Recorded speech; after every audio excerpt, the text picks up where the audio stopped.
Hi guys, welcome to Motivate and Munch.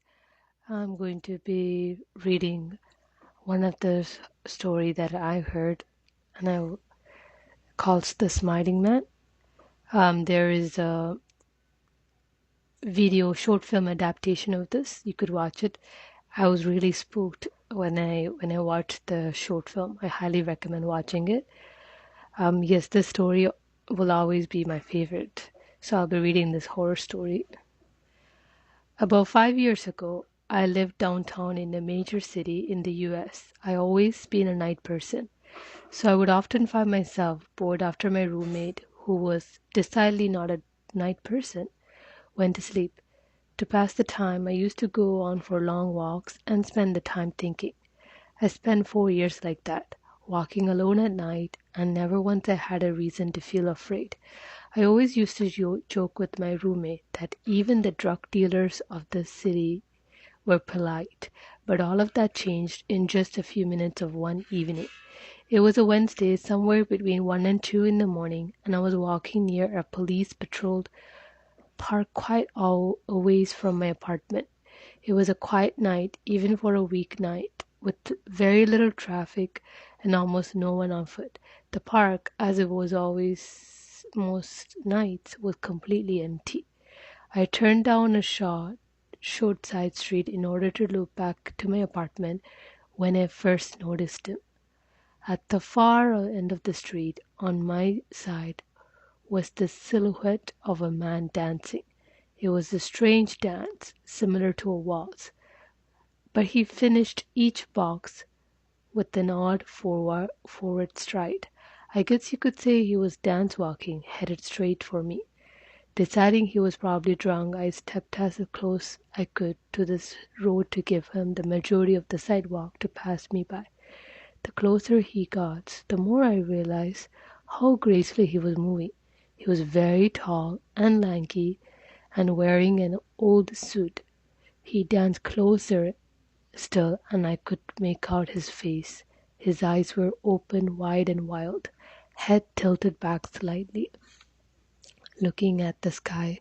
His mouth was formed in a painfully wide cartoon of a smile. Between the eyes and the smile, I decided to cross the street before he danced any closer. I took my eyes off of him to cross the empty street. As I reached the other side, I glanced back and then stopped dead in my tracks. He had stopped dancing and was standing with one foot in the street, perfectly parallel to me. He was facing me, but still looking forward, smile still wide on his lips. I was completely and utterly unnerved by this. I started walking again, but kept my eyes on the man. He didn't move.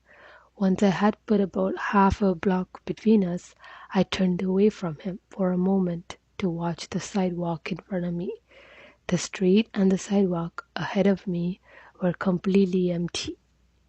Still unnerved, I looked back to where he had been standing to find him gone. For the briefest of moments I felt relieved until I noticed him. He had crossed the street and was now slightly crouched down. I couldn't tell for sure due to the distance and the shadows, but I was certain he was facing me. I had looked away from him for no more than 10 seconds, so it was clear that he had moved fast. I was shocked that I stood there for some time staring at him, and then he started moving toward me. He took giant, exaggerated, tiptoed steps, as if he were a cartoon character sneaking up on someone, except he was moving very, very quickly. I like to say at that point I ran away or pulled out my pepper spray or my cell phone or anything at all, but I didn't. I just stood here.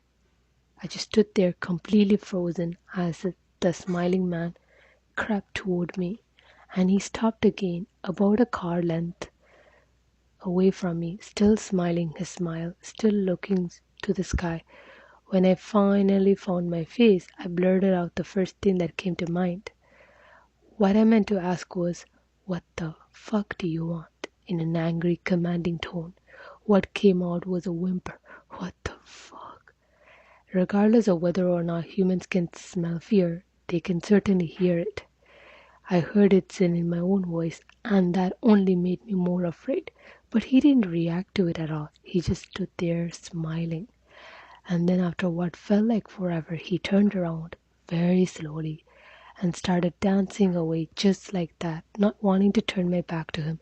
I just watched him go until he was far enough away to be almost be out of my sight.